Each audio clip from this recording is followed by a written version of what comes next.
What do you prioritize more? People liking you or your life's purpose? If you knew you could have everything you wanted if you just believed, would you take the first step or wait another 10 years? Here on the SDR&R podcast, we tackle everything holding us back. Fell so fast and it all fell so far, and she said, "You are America, but that is not all. You are also a stiff drink, and I am on call. Yeah, you are a party, and I am a school night. And I'm looking for my..." She felt like an actress just reading her lines as she looked out the 21st floor window of her reply. And she said, "It's really goodbye this time. But you are a party and I am a school night. And I'm looking for my door key, but you are my porch light." That's probably the best lyrical song that I have heard. I really don't think it just hits me every time. Not because I've experienced that, because it just hits so hard. It hits home. The poetry in DiFranco's lyrics in that song, School Night, is just amazing. And I think it's applicable to all of us in a way when we look at major decisions that we have to make, which of course is a big part of this podcast. So this week, I want to talk about Tom Brady and Gisele. I want to talk about relationships, and I want to talk about success and choices. It hasn't been common for us to really go over current events, much less sports, on this podcast, but I think it's relevant. So for those of you that aren't usually interested in things going on in the NFL world, Tom Brady is the GOAT, definitely the best quarterback ever. And he's 45 years old and he's still playing football. Obviously, he's the oldest person playing football now, and he's the oldest person that has ever played football, as far as I understand it. He has been married to Gisele, who is one of the most, if not the most successful fashion industry icon and model for many years.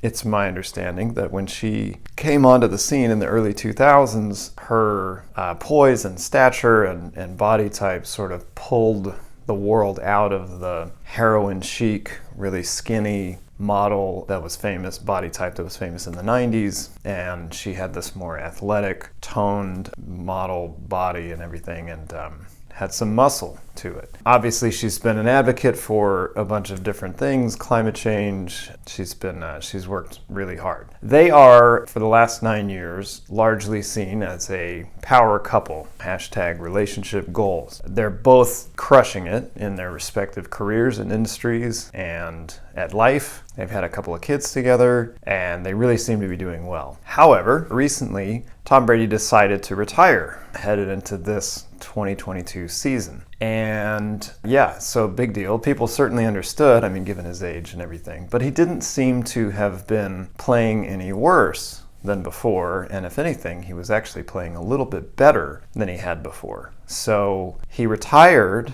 and then after about a month, I believe, he decided he did not want to retire. He decided he wanted to go back for this season, if not more. And him and Gisele started having arguments. And I fully respect both of them. I don't think they would enjoy the fact that so many people in the public are talking about them, and I'm not one for gossip or anything. I don't really give a shit like who did what and all of that. But I am interested in our decision making and our success, and these are definitely icons and idols for a lot of us that we look up to. I certainly do, for relationships and for success in their careers and as human beings. So I think it's important to talk about. So let's talk about their relationship a little bit as a reflection of our own relationships and our own life choices. Obviously, we are not literally or figuratively in the same league as Tom Brady and Gisele, but we can all aspire to be that way.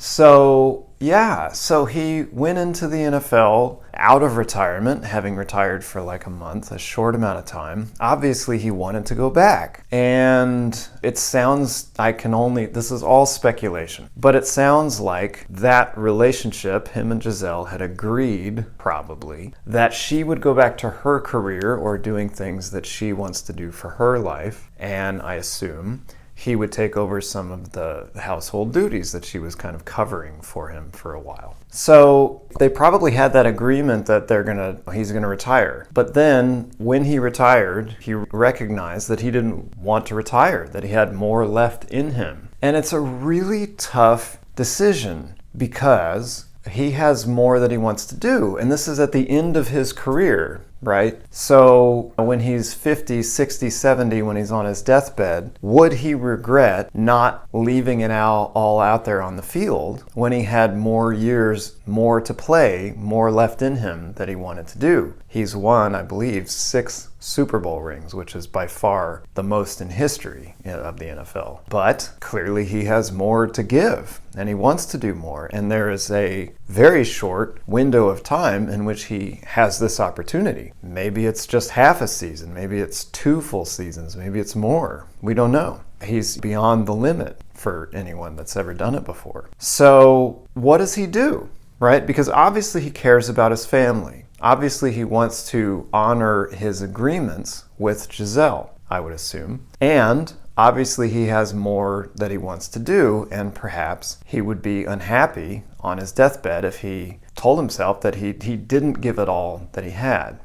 Tom Brady, he's got an edge to him, and we're going to talk about this in future episodes, but he has a lot of passion and drive and ambition, obviously, and a lot of discipline, too. So it's a dangerous and provocative and very successful mixture that makes his character dangerous in the sense that not that he's going to harm someone, but that he's actually going to commit to and do the work necessary to live out the dreams that he wants to accomplish. And if you look at old footage of him when he was just in college or even in high school, he said, these guys are better than me that I'm competing with, but I'm going to out-discipline them. I'm going to work the hardest. And boy, that just really hits home. We're finding now in psychology is that it's not really raw talent so much as your ability to keep doing the reps, keep getting that experience and improving. People that have been said to have a lot of raw talent later in life usually did not have that originally. They just had an interest, a vague, small interest in doing something, art, business, entrepreneurship, whatever, sports. And then as people congratulated them, as they earned awards and did very well, then they wanted to do it more. And it's the wanting to do it more, it's that motivation and the ambition and the discipline to put the reps in that makes you great. And it's interesting to me that Tom Brady is one of those guys. In the beginning of his career, he was seen as the underdog, and correctly so. At the time, he was an underdog. He was drafted in something like the 2nd or 3rd or 4th round. He was kind of an afterthought in the draft. But what they didn't see in the draft was that he has this ambition and discipline and character. So to get back to it, I think we have the decision for Tom Brady and we have the decision for Giselle. Tom Brady's decision, he needs to balance his desire to be a family man and his desire to, I'm assuming, make good on his agreements with Giselle to stay home with the kids and retire at 45. On the other hand, he needs to weigh how much he values putting it all out there and doing everything he's got. And is it worth it to him? Is it necessary for him to go out and play more seasons? So he decided to play this additional season. And then, of course, him and Giselle they separated, as far as I understand. I believe they have come up with a compromise, which I think is genius. But no matter where his team is, and no matter what week it is, he's going to take every Wednesday off completely, no distractions, and he's going to fly back from the sound of it on Tuesday night to be with his family for all day Wednesday, and he's going to leave like Wednesday night or Thursday morning even, and then play out the rest of the week. But is that enough for Giselle? Does that honor his agreement? Is he in integrity with his commitments with her? All good questions, I think. To me, we don't owe anyone else anything. That's a law to me. That's a rule. I do think there's one exception with our children. Our children naturally must depend on us for their well-being. But other than our children, we don't owe anyone else anything. So if people say, you can't do this, or if people are I remember someone was telling me a story about how they were at this dinner table and somebody was just being really rude. And the celebrity just got up and left. And they were slated, they were like on this list or something. They were supposed to be there. And a lot of people were like, oh my God, how dare he leave? But that's appropriate. You don't have to listen to someone's tirade. You don't have to do anything with anyone else. I do think that we should try our best to stay in integrity with the promises and the commitments that we make. But obviously there's a big tension here for Mr. Brady and the Brady Bunch. On the one hand, he has his commitments to his spouse, his relationship, and his family life. And on the other hand, I'm certain that he committed a long time ago to give it everything he had while he had the opportunity to do it. Is this about money? No. He's made plenty. Is it about success? Yeah, it really is. And no one can say that he hasn't had sufficient success. He has. Obviously, he's blown out every record, completely obliterated and crushed every record that we have in the NFL. And granted, it's a newer franchise and sport, but still, he's the most successful. He's absolutely going to the Hall of Fame, no question. But he's got something left. And I think it's so cool. I think it's so interesting that despite the fact that it caused marital difficulties, despite the fact that he didn't see this coming, he thought that he would be absolutely done. And that's why he retired. He made that decision. But then he went there to the retirement world, and I suppose he figured out that wasn't for him now. It's for him at some point, but it's not for him right now.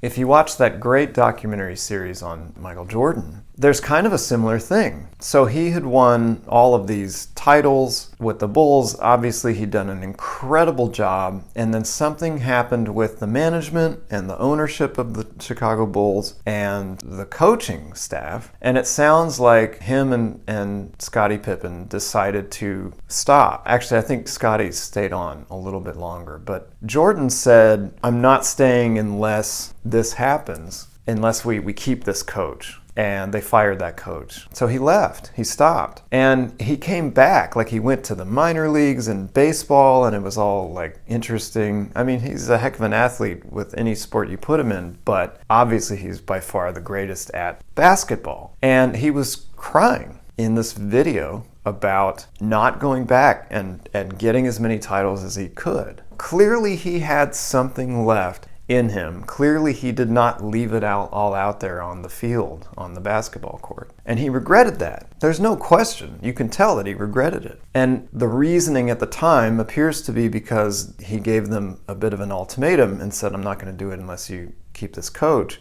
And they fired the coach, so he said, okay, screw you, I'm out. And he came back with the Wizards and all of this, and his time had come and gone. He was not nearly as good as he was before. He was still very good, but not good as he was when he was younger. So I think we should all just kind of take note as a society of this and learn from it. You are a party and I am a school night. The song, obviously it's about a relationship with two different people that she's totally in love with.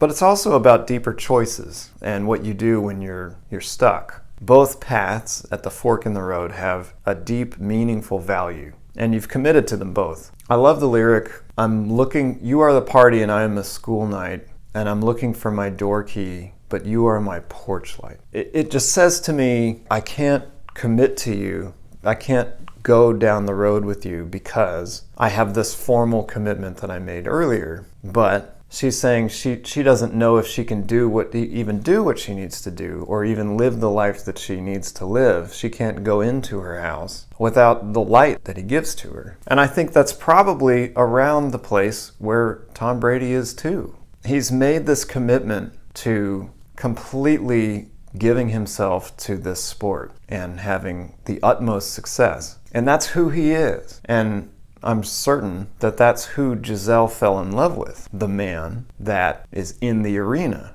and puts himself out there so much, who is so committed to that success and that life, right? So if he gave up on that to be retired at 45, is he even the same man that she fell in love with? Is that possible? Or did she fall in love with a different version of himself that she didn't see? So I think the moral of the story is, certainly my takeaway, is that you only get one life to live, and it's this one. And you have to be the decision maker actively, affirmatively. You can't react. And there are going to be many times when there's a deep tension like this, where you recognize that a commitment, a decision that you made at another time for future times, is in tension and does not work with another commitment you also made for future times. And you need to make your own decisions which way you're going to go. Clearly, Tom has decided to play another season at the risk of losing his marriage and potentially losing his family. Like,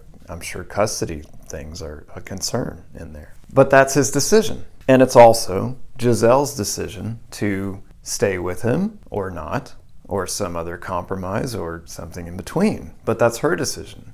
I think most of us would probably react to this scenario, were we in this scenario, kind of codependently. We would react to it in a way that said, I want to please you, I want you to feel a certain way and give your acceptance to me, so I'm going to do whatever it is that it takes to get your acceptance and continue this codependent relationship, and on and on. But I don't think that's entering Tom Brady's mind. If it is, he's not going with that logic, which I think is fantastic. I also don't think it's entering Gisele's mind. They are both absolute badass people, and clearly they are making their own decisions affirmatively, not passive-aggressively, not codependently. They're not making decisions to be accepted. They're not making decisions to be liked. They're not making decisions to maintain a codependent relationship. They're making decisions for themselves. And if those two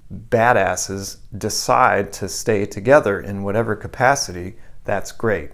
And if they decide not to, that's also great. We don't know what's going to happen in the future, and we have a lot of messy goals. And sometimes these goals are going to collide, and then we're going to have to, we hit a fork in the road and we got to make a call. It's a yellow light. Do you stop or do you go faster? But don't be terrified by the yellow light. Don't just freeze and make no decision, because that will almost always be the worst decision. You can pause. You can take a moment to reflect. You should take a duration to analyze the situation and make sure that you're not thinking out of a fear-based position and you're making decisions that you want to make. But once you've made that decision, go with it, no matter what other people think. We were not put on this earth to please others. If you do what you're always told to do, then you're just going to become a victim of narcissists around there that love to order other people around and try to make themselves feel better, unsuccessfully, I should say, right? So someone's going to make a decision. It might as well be you. And I just really want to applaud Tom Brady and Gisele for navigating this landmine situation like the badasses that they are. All right, that's all the time we got for today. We will talk next week. We're playing a gig on October 22nd in Duluth, Georgia at a place called the Sweetwater Grill. We're super excited. Tickets are $10. You can grab them online or just show up. And if you have any business law or coaching questions or something, just give us a call at 470-268-5234. Keep rock and rolling, guys. Talk next week. If you enjoyed this podcast and you want to hear more, check us out on JonathanSparksMusic.com, JONATHAN SparksMusic.com. Please like and subscribe. Tell a friend to tell a friend. We love you guys. We'll talk soon.